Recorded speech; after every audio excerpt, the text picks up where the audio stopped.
Hello, Sebastian. Welcome to IGDC 2021. This is the first year that we have a full esports track. We typically have 100 plus sessions in all of game development, and this year esports is a 2 day track. We are hoping this will keep going bigger and bigger. I think our audience is all ready. There are a lot of people whom I can see who are joining already in. So over to you, Sebastian. I think we have a wonderful talk ahead of us. We are hoping you declutter and demystify the hype around esports and what's happening around esports across the globe for us. So, dear friends, Sebastian heads Twag Nation and the Twag group of companies. Okay. Hello, everyone. Thanks for gathering here today. I think this is my second year, and thanks for the invitation, Ravi. Since I agreed with Ravi that I wanted to give like a really wide overview from multiple sectors, because that's also what we do. As Ravi already said, I'm the founder of 2G Nation. It's a holding company, so we do more than just one thing. In fact, a lot of investors tell me I do too many things, but it also gives me a quite unique angle in things in and around the industry. Just for a framework, I'm almost in my 40s. So I'm 22 years in what we call today esports. I started at a time when we just called it gaming, I guess. That was pretty much the beginning of it. So I saw the entire history of this space, and I wore so many hats. I worked in corporates and projects, freelancing, had my own projects and companies. That is pretty much in my history in short. I've done pretty much every job this industry has to offer, only to end up in 2017 being on my own just because, well, that was a personal choice. So let's get started. It's not about me, it's about esports and those people that want to interact with it, and of course the intersection with game development. I always want to point out what is hype and what is the reality, what are problems that we have since, I don't know, 2010, and they still have not been resolved. So since this is also a game developer audience, there's, for example, one thing, and I'm appealing to this every year: the interactivity with games on a technical level is something that is still very, very bad in the esports space. For everyone who worked ever on a tournament platform, statistics platform, anything with influencers where you want to do something directly with the game, as you know, our traditional esports titles from Dota 2 to League of Legends, CSGO and everything, only a few of them actually allow technical people to interact with it. That is a problem that is still persistent, while everybody on all platforms is talking about the metaverse and whatnot, and how interactive and compatible things should be in order to create a metaverse. The reality is that everything is still very centralized, no APIs, and that hampers, of course, the development of games and competitive games, not to mention esports, in the future. So if there are a few guys out there that are thinking about developing games, not just games, but competitive games, and when you actually have a community that is of a good size and it becomes like maybe even a micro esports, then always please do me the favor and make your game very open. You would be surprised what power lies behind the community in gaming, what we can build on our own without the publisher having to do this on their own. Talking about publishers are stepping up and stepping down. That is something that is good and bad. As you know, every game, every esports develops a bit differently. It's more about business and legal, of course. You know, some publishers are hands-off, some publishers are very strict. For example, Riot versus Valve, or Epic versus Blizzard. That's something also very important when you build an ecosystem yourself, that you come in and think about it. What's good is in recent year we have new formats. All of you probably know, for example, PUBG, super big, especially in India. And that allowed, of course, a lot of new formats. Off of that, there's also a lot of new formats being inspired. And what I see as a trend in the industry, which I welcome a lot, is the progress of making games more competitive. At the beginning, it was like casual games, normal games, single games, and so on. And then you had a large gap, and then it was esports. These days, even the smallest games, even like weird games like, I don't know, Truck Simulator or like Farm Simulator and so on, actually find large communities, competitive formats to in. So over all those years in esports, we actually managed to sort of competitify a lot of games, and even game developers started to not rely on third parties. They build things directly into their games in terms of letters, leaderboards, tournament formats. So that's a very welcoming development in the industry. One of the next topics is still that while you see everywhere in the news that esports is a billion, trillion, gazillion dollar industry, yes, it's growing, and yes, it's definitely the future. It is still the future. It was the future 10 years ago, and we're nicely moving forward. But there's also a lot of problems attached to it, and one of that always comes down to money. There's still a lot of sponsors, brands, names, companies, technologies that do not touch esports for various reasons. They're not compatible. They can't wrap their head around. So one of the challenges, not just for game developers, but for everyone who works in and around games, is still discovering new revenue sources. I do believe we're at maybe 50% in 2021 of what we can do. And I honestly believe that especially tech and also business lags behind our possibilities. And every year I'm trying to lobby for new revenue sources. It's too short of a session to take to go into this, but of course, everybody can always feel free to approach me about my theories on new revenue sources to be explained. One of the things which I also want to put out there right now, esports is not sustainable also by talent.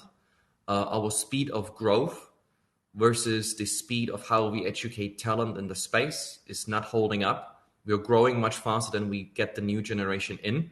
I mean, look at me. For so long in there, I'm definitely not going to handle Twitter accounts anymore. And I see the young generation, there's, of course, nothing coming from governments often. Private offerings in terms of learning is very hard. And getting the experience in the space is even harder. And obviously, CEOs only hire you when you have experience. The same with technologies and whatnot. So I believe in order to make our industry sustainable, so we're not just articles on Forbes, but in reality, it's looking dire. We really need to boost education in every sector possible, from the developer to the social media manager into also sales and operation.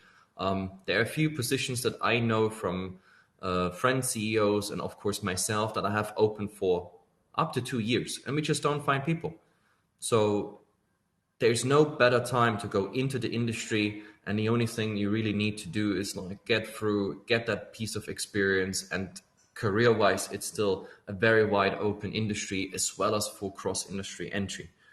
One of the biggest topics in terms of also new revenue sources, what I mentioned earlier, is play to earn. Now, play to earn is something that we coined already like 20 years ago, right? You play something, you get money for it, or any type of rewards which equals money or anything else. So it's actually not a new term. However, of course, with the hype of blockchain, a lot of things have evolved. Many of you will, for example, know Axie Infinity and other games. So in especially a poorer region in the world, it effectively replaces monthly salaries or even beyond that. So it's a very interesting hype and very interesting development. I'm definitely for it and I love it. I do believe there's a lot more to improve, which also brings me back, by the way, to talent starvation, because everything around this topic, and it doesn't matter if you build on Solana and you need Rust, if you build on Ethereum and you need Solidity, we're literally at the beginning of scaling this up. Right now, the only developers you have with some seniority are people that started early on the side from YouTube to Udemy and learned themselves. There's no academies, there's no professors. Nobody's going to help you on that journey. So if you out there are a single developer or someone who wants to pivot their company or put an additional layer on it, now is the time. Sit down, take 2-3 hours a day and learn in that direction. You will thank me in a year from now because you will make 5 to 10 times the revenue. Right now, the demand is so high. I've seen job posts where juniors are getting up to 30,000 a month, which is ridiculous, and this will not hold. But once this is equalized, so play to earn is, I believe, a concept we do. With play to earn comes, of course, crypto technology, blockchain technology, the whole topic around NFT, which I believe is not the future, as in Not every game will work with blockchain. Not every company will have NFTs, but there are some very sensible ways where we can use this technology, especially when it comes around ownership. But one of the biggest myths that is out there is that we achieve some sort of level of decentralization where the community and everything controls it. And I really don't like to hear that, honestly, because the reality is the game is still central. The game developer still controls it. The financial framework around crypto games is still very much controlled both by the game developer slash publisher and the financial, let's call them whales or market makers behind it. So yes, the community has more impact compared to, for example, how you could influence Blizzard Activision. But it's not like this promised wonderland that like everybody tells you right now on LinkedIn or Facebook or anything, right? So there's still very much a very centralized agenda behind it. But as I said, new technologies, new revenue sources, more people making games. We make more games per year than ever before, and this is not going to stop, right? The question is, of course, in what direction we go, and the spectrum gets higher. It's a hype I appreciate, and there is a solid reality to it. With this entire topic comes, of course, metaverse. You all hear it right and left, metaverse and whatnot. Again, the ugly truth is the metaverse is a term we coined in the 90s. In 1995 or something like that, we already had novels and topics around the metaverse. It's not something that is like a new idea of Mark Zuckerberg. He's just someone that realized now is the best time. And of course, Facebook is also struggling with many other things. Now, what does metaverse in reality mean for us, right? It's a space fully digital where people can go potentially with an immersive experience like VR and AR, and you can do almost all things of life there. Now, if you ask me, we people in gaming and also esports, we have done the metaverse for years already. All these games, like, I don't know, take even big ones like 15, 16-year-old games like World of Warcraft. This is a metaverse, could be expanded. Just we never coined that term and we never went for this expansion. So if you do decks for investors, please put metaverse on it, put esports on it, put blockchain on it, because these are buzzwords that work. But in reality, you need to realize that we're at the very beginning. We will build thousands of little metaverses, but as long as there's very centralized companies in the background with their agendas and everything, if there's not a compatibility between technologies, chains, companies, games, when I cannot take my one item into the other game, there's also one of the myths around NFTs, for example, we will not achieve metaverse. So metaverse is something for, let's talk about it in 5 years, in 10 years, when it starts to become a real thing. Until then, we're going to build a gazillion of little metaverses and people raise a lot of money in it. That's good because it drives everything forward. But we have to stay real about it, right? There's investors that like hype, and there will be investors, for example, or brands that ask you real questions, and you need to have real answers for it. As said, with that, I already said it, immersive experience. VR and AR, in my opinion, flopped. Outside of Pokemon Go and a few other applications, there was a lot of hype. People predicted by 2021 we're gonna have like everything is on VR and AR. I don't even need to go on the toilet anymore unless I have my goggles on, right? It obviously did not happen. Most people can't afford the devices. They're still too expensive. Mass adoption never happened. However, the metaverse actually gives the chance to revive that and make the growth a bit bigger. I see from a lot of friends, they're touching their old game IPs and they infuse AR, VR. I see a lot of people now with the promise of metaverse taking AR and VR as a topic up again. So this is, I believe, something very good, because now we're at the age and time where it becomes more affordable and people can also afford the hardware and software for it. And I believe, of course, for the metaverse, we need AR, VR, but I'm still very cautious about it as a trend. What I also like, and this is a totally different topic now from the metaverse, is of course diversification of brands. As you know, in like 2005, 2010, 2015, my biggest achievements on LinkedIn were like, I got this brand, this sports club, this league or whatever into esports, right?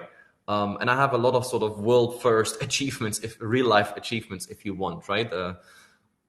These days, what I really appreciate as a hype is that we have more specialized technologies, infrastructure products. We have everything from peripherals, even gaming chairs and whatnot. We have a whole stack of new brands that come up, either old brands that made a gaming section or entirely new companies that made things for gaming. That could be your mouse, your keyboard, could be anything. So insert whatever random product. I believe that is something that will increase. I believe there's a big market share still to have. So it doesn't matter if you're a developer of a controller specialized for, not going for carpal tunnel, or if you are a dietitian and you develop some new energy bar for gamers. I believe there's a lot of space still to develop and specialize. I welcome that hype.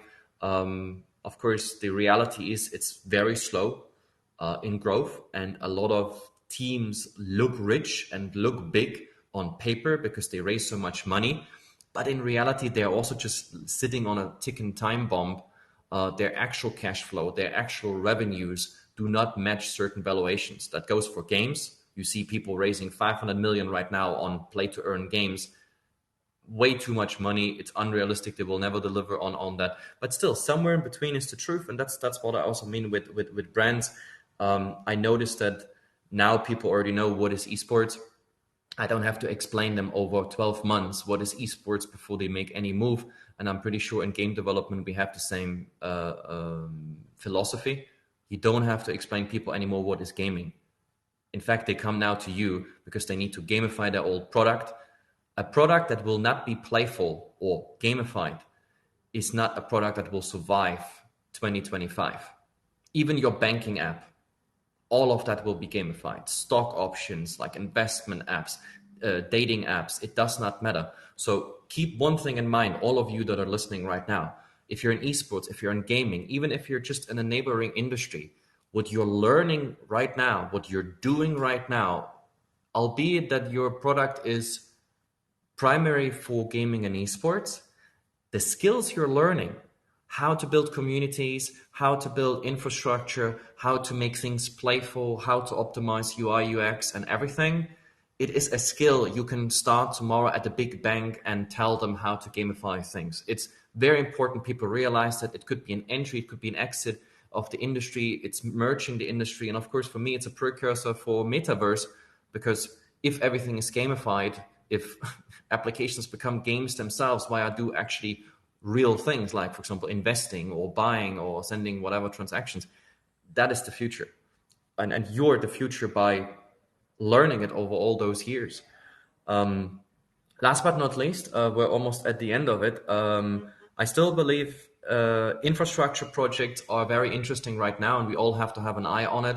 You see Steam versus Epic. We see Apple versus Google. And all of you probably were in that painful situation to have to publish an app somewhere on one of those big infrastructure providers. One of the things, and you see multiple articles on the internet about it, on this topic that I wrote, I love that these giants are battling against each other. Those regulators are coming in because it gives us people more interactivity. And of course, with new technologies such as blockchain, there's new infrastructures on top of which we build applications and games and whatnot. But it's very important because these decisions that you do on a daily basis, they have long implications, right? So if you do, for example, a blockchain game, Steam will not be your future. And you need to adapt your publishing strategy. You need to adapt your technology, your partner set and everything. So again, I could talk an hour about big infrastructure projects, including also cloud gaming, cloud computing, AI and whatnot. Like we don't have enough time for this, but I'm just saying there's a lot of hype out there. I believe the more we have of it is better, because when these big guys argue with each other, it gives us more space, more leverage to build on top. Because the reality is a lot of entrepreneurs want to build everything themselves. But in the business world, the more time you can cut for a solid product go to market, build on a solid whatever framework, protocol, infrastructure platform, publishing platform, the better it is. And the better we influence as a community these big giants, the more success we also going to have. And you see those battles about, for example, how much money they take away from every transaction or every game sold. Also, I believe the prediction is good. I believe it's going in the right direction. But of course, you have companies that fight every battle. Like Apple is the master of centralization. Like you can't plug an Apple product into anything, software, hardware, it's not compatible, not even your earplugs or something like that. So companies that are built on dictatorship in a business sense will continue with this. And I believe especially blockchain gives us a way out of this. It's literally the revolution against it. It's like the Julian Assange for governments in technology terms. With 2 minutes left, one more thing about Corona. Some of you might have, of course, privately been impacted by losing friends, family. Many of you have been impacted in business by losing employees, by losing clients, business, and everything. The reality is that everybody thought Corona is going to be the end of it. Good news is more people are online, more people play than ever before. And while this number might go down when lockdowns are there, but the numbers will not go back to original, we have gained a lot of community. People that never played before play now. So there's good news about Corona. Many of us survived the first year quite well. The only thing, of course, we all have to struggle with right now is the reality that a post-Corona economy, there will be less money, less investment, less brands, less sponsors, less everything, right? And people will still struggle with what happened last year, what still happens in some country this year's. And if you listen to the doomsayers in the news, this is not over, right? We still look into at least a year. So what I always can recommend here is that it's not all doom and gloom. I believe gaming comes out of this as a winner, but I do believe we have to adapt to this new reality.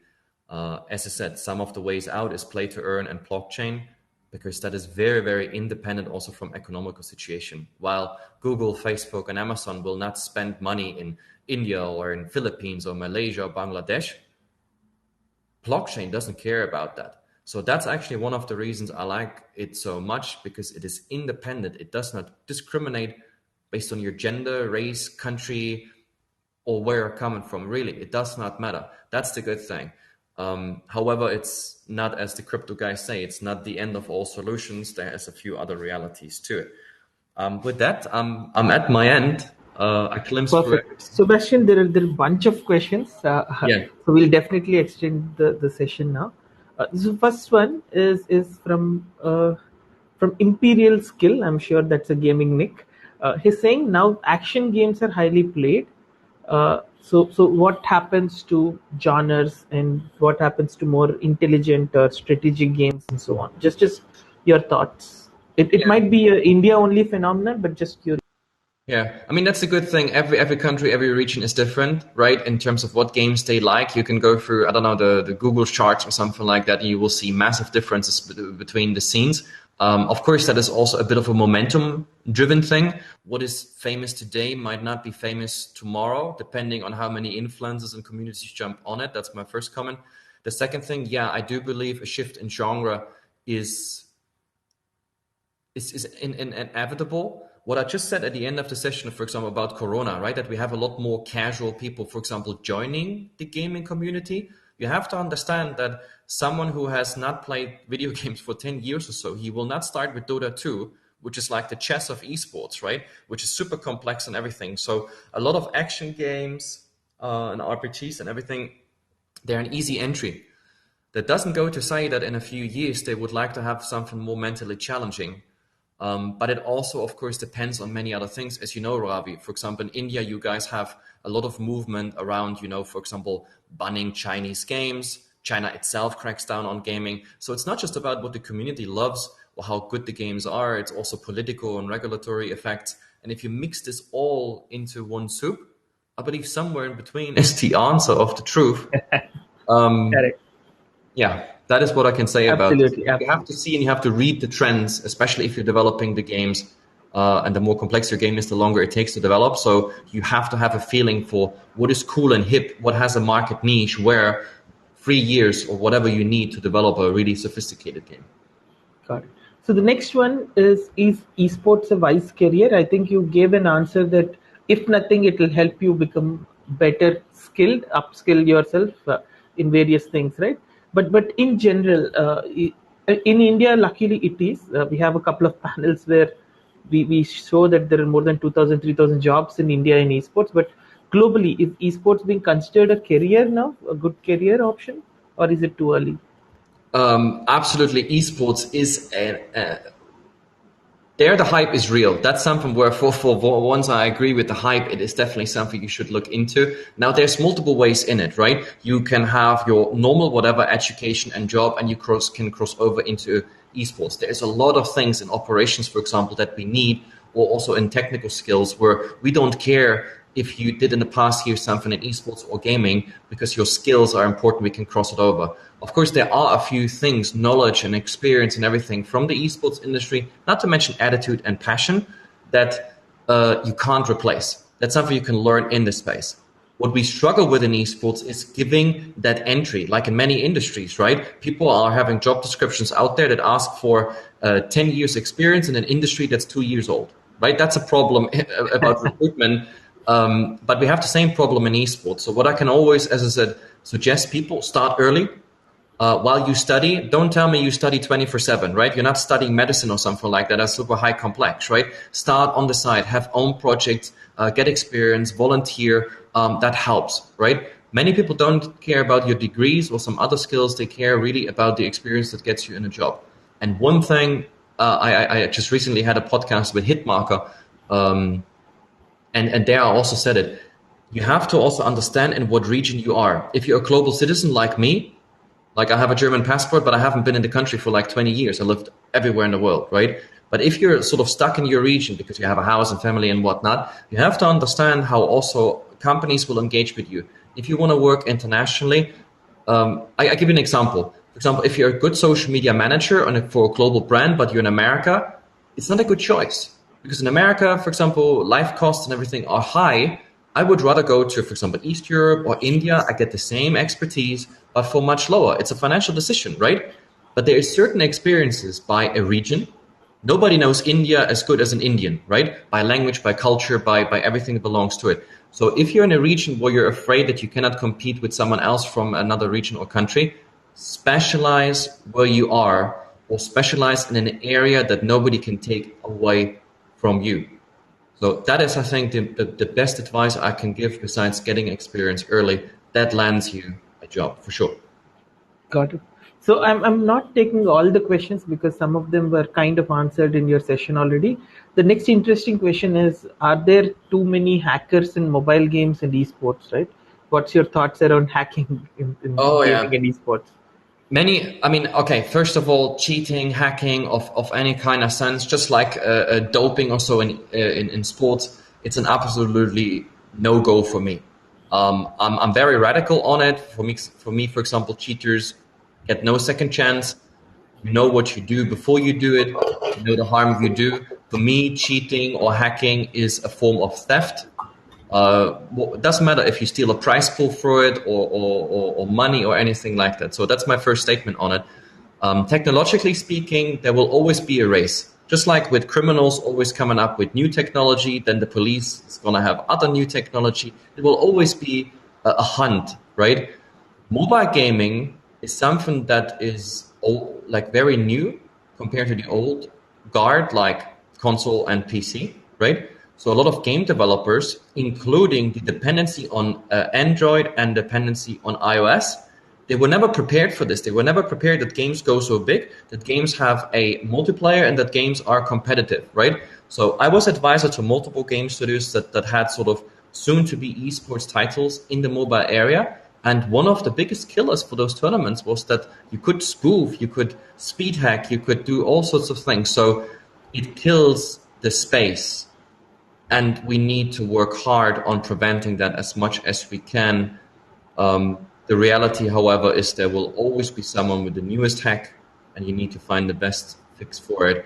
But yes, if we can prevent it and preemptively strike before they do, we need to do it, because it ruins our business, it ruins game experience, and it ruins the business around it. Nobody wants to make tournaments where people can just cheat their way into something undetected, of course, that is.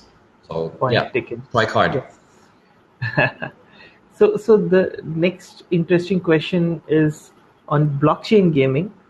DeFi Kingdoms, I don't know if that's a popular game, is a game on DeFi running on Harmony blockchain. Yeah. Just any thoughts on, because you mentioned, right, that they're still in a way kind of centralized, not exactly fully decentralized and stuff. Are there any good Yeah. examples of fully decentralized, uh, exceptionally well working systems out I there? mean, there are many systems and many games out that would classify for good examples, but I don't even want to name them right now or give any shout outs. Let me just break the reality about it. Blockchain is very new. Everybody who says they know it, they can do it, and they have figured it out, they are liars. Nobody knows what happens with it, right? We have massive trends going in every direction. Originally, it was like Bitcoin as the gold standard, Ethereum, you build stuff on it. Then we had multiple funding hypes like ICOs in 2017 and 18. Now it's more private token stuff and grants and whatnot. The reality is it's constantly shifting. What's the newest hype these days is, of course, the so-called Ethereum killers, like Solana, Cardano, Polkadot, Avalanche, and so on. And all of them look good. Here's the thing, all of them look good. All of them could be the next big thing. Some of them are already bigger than others. But if I had to bet on it, honestly, I think this is an equal bet. There is not a favorite. I would put my finger on it. I would probably put $1 in all of them. Now, here's the thing. You don't have the time to wait and what do I build my game on, right? You have to make a decision today.